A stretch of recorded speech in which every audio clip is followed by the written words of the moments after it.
chokwadi chakungobuda pachena kuti aiwa the judiciary services of Zimbabwe macourts vari under pressure. Noda kuti takuona kuti izvezvi kamurwisiro kavari kuita aiwa mapolitical prisoners kunyange zvake Christopher Muchango ataura kuti aiwa the summit is over, there's no need kuti varambe vari musungwa. Takuona neevidence iri kubuda from international observers nevakomana mapresident vekunana Malawi. Takutoona kuti aiwa panapa masamba asiyana asapinda masvika anobuda nyugo kuna kuti subscribe like utona the bell icon. Timuna mchenjere dhonyera vachete the Gokwe citizens who were arrested on August 15 have finally been granted bail. They were asked to pay USD 200 bail fee each.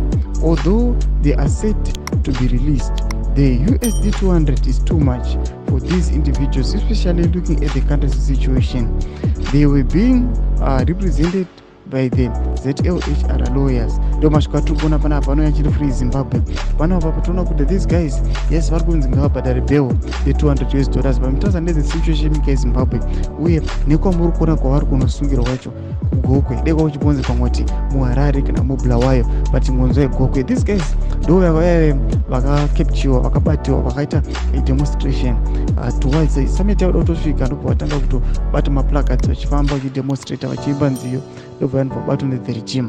Ndo vamuri kuona kuti vari kunzi aiwa vademandiwa their release, asi nhau iri kugunun'unawo panapa inhau yethe fee yavari kunzi vabhadhara iyo iri kunzi aiwa situation yemuZimbabwe tabuti munhu weGokwe each and every individual about the $200 yatova fundraising kaya vauda kuita iyi.